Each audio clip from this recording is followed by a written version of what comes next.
Sangye chodang soki chok nam la jangcho badudak ni kyap suchi dagji jin shoki pe sonam ki drola panchi sangye drupa shok pe. In the Buddha, the Dharma, and the Supreme Sadhana, Sangha, until enlightenment, we take refuge in you.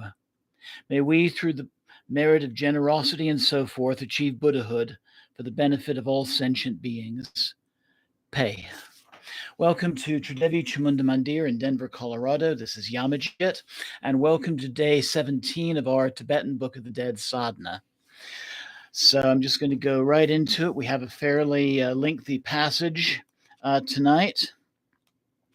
So I invite you to make yourselves comfortable. Close your eyes, breathe deeply.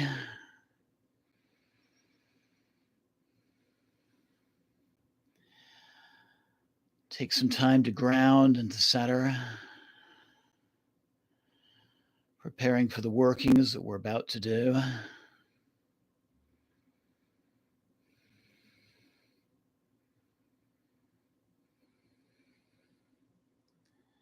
And then I invite you to visualize the person for whom you're doing this sadhana seated in front of you.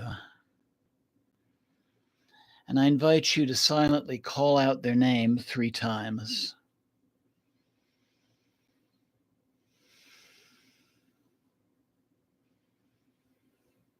And affirm that you are doing this work both for the person who is closest to you and also for all other souls who are lost in that state called the bardo. Affirm that you are acting as a conduit of information to guide them through the process through which they are in. O nobly born, and I invite you to say the name one more time. The 17th day is the culmination of the second phase of the after-earth life experience. Some 58 huge and awing images, both peaceful and wrathful, will come to shine upon you from the 4 quarters of your brain. Again, recognize and fear not. Recognize whatever shines to be the thought forms of your own intellectual faculties. At this vitally important time, recollect the select words of your teachers. The images today will be many and will appear suddenly everywhere and constantly change. You will see serpents with blood-filled skull bowls, vultures holding decaying corpses, and images holding deadly weapons. You will see images holding infant corpses and drinking blood, and others holding iron hooks and hanging nooses.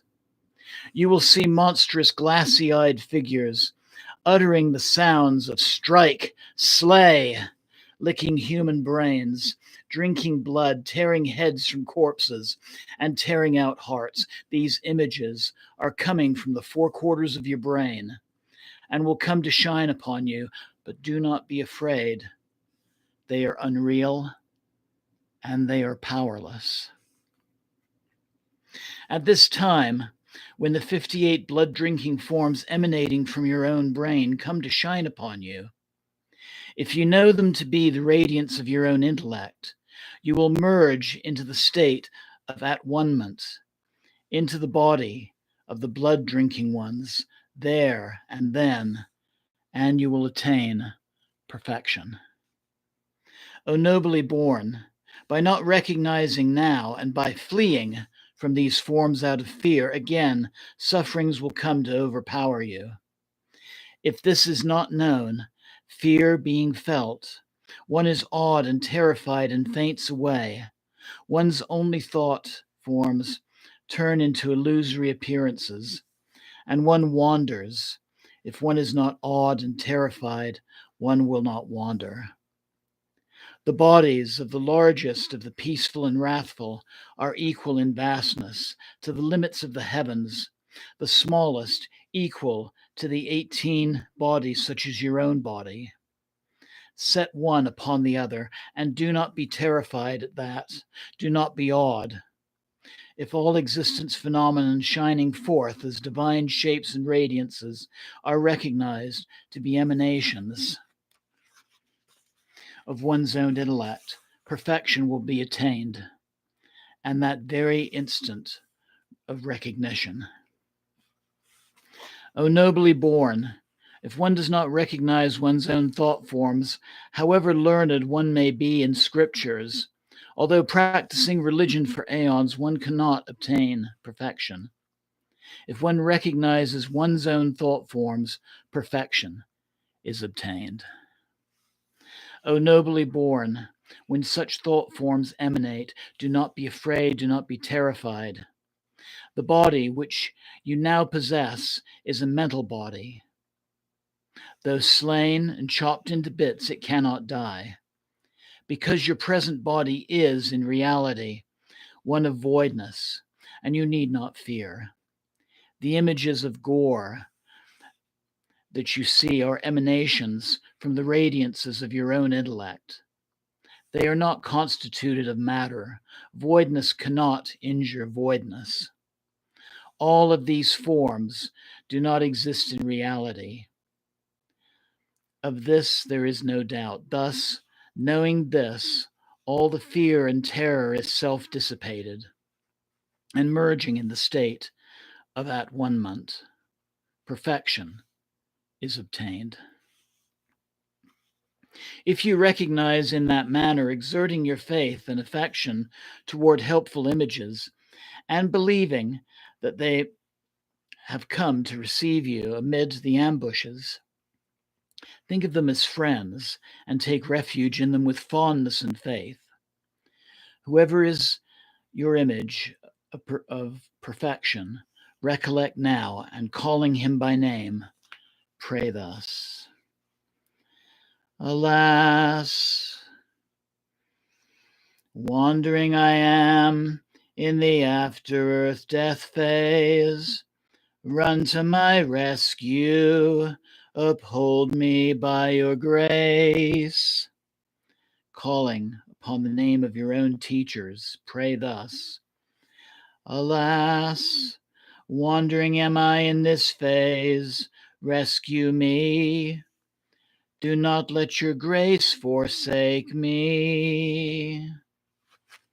Have faith in the blood-drinking forms, too, and offer up this prayer. Alas, when I am wandering through the force of overpowering illusions, on the light path of abandonment, of fright, fear, and awe, may the bands of the peaceful and wrathful ones lead me.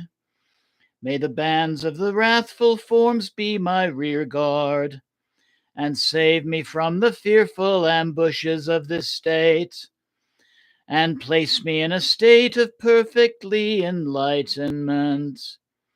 When wandering alone, separated from dear friends, when the void forms of one's own thoughts are shining here, may recognition come without dread and without awe. When the divine bodies of the peaceful and wrathful are shining here, may the assurance of fearlessness be obtained, and the after-earth life phase be recognized.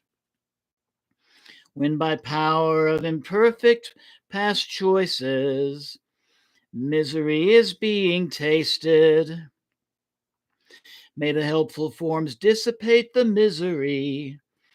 When the natural sound of reality is reverberating like 1,000 thunders, may they be transmuted into the sounds of sweet music. When unprotected, my inertia having to be followed here, I beseech the gracious, compassionate one to protect me. When suffering miseries of my inertia here May the blissfulness of the clear light dawn pay. Thus, in earnest faith and humility, offer up the prayer whereby all fears will vanish and perfection will undoubtedly be won. Important is this, being undistracted. Repeat it in that manner 3 or even 7 times. However heavy the inertia of past deeds may be, it is not possible that liberation will not be obtained if one but recognizes it. If nevertheless, despite everything done in these phases, recognition is still not brought about, then there is danger of one's wandering further into the third and final phase, which will be shown in detail hereinafter. Om Ahom Pe.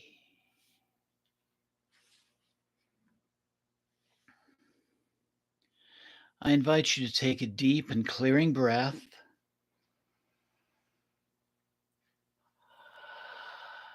Take a moment and let go of the meditation for now, knowing we will resume tomorrow. And slowly open your eyes. And I'd like to read a short epilogue to this section of the Tibetan book. The conclusion of phase 2, showing the fundamental importance of the teachings. Whatever the religious practices of one may have been, whether extensive or limited, during the moments of death, various misleading illusions occur, and hence, this teaching is indispensable. To those who have meditated much, the real truth dawns as soon as the body and the consciousness principle part. The acquiring of experience while living is important. They who have then recognized the true nature of their own being and thus have had some experience, obtain great power during the initial phase of the moments of death, when the clear light dawns. Again, the meditation on the forms and the images while living will be of great influence when the peaceful and wrathful visions dawn on the second phase. Thus, the training in this phase is of particular importance even while living. Hold on to it, read it, commit it to memory. Bear it in mind properly, read it regularly. Let the words and the meanings be very clear. It should be so that the words and the meanings will not be forgotten, even though 100 executioners are pursuing you. It is called the great liberation by hearing, because even those who have committed the worst of sins are sure to be liberated if they hear it by the path of the ear. Therefore, read it in the midst of vast congregations. Disseminate it, having heard it once. Even though one does not comprehend it, it will be remembered in the after-earth life state without a word being omitted, for the intellect becomes ninefold more lucid there. Hence, it should be proclaimed in the ears of all living persons. It should be read over the pillows of all persons who are ill. It should be read at the side of all corpses. It should be spread and broadcast. Those who meet with this doctrine are indeed fortunate. Except for them who have accumulated much merit and absorbed many misunderstandings, difficult it is to meet with it. Even when met with, difficult it is to comprehend. Liberation will be won through simply not disbelieving upon hearing it. Therefore, treat this doctrine very dearly. It is the essence of all doctrines. The setting face to face while experiencing reality in the intermediate state, called the teaching which liberates by merely being heard, and that which liberates by merely being attached, is finished. This completes Book 1, Phase 1, and Phase 2. So tomorrow we will begin the sadhana for Book 2, and these are the final phases of this process. So for anyone who's listening to the recording, I invite you to take some time for quiet meditation before going back to your daily routines. For those who are live right now, and that would include Namaste to Kim, I'm going to sign off for a few minutes, get set up for our Tuesday satsang, and I'll be sharing with you the praises of to the Divine Mother by Swami Vivekananda, who we see pictured here by the river Ganges, known in West Bengal as the river Hooghly, and the Dakshineshvar temple where he was instructed. So I will see you in a few minutes. Namaste. Blessings always. Thank you so very much for joining me. And Jai Ma, Jai Ma, Jai Ma.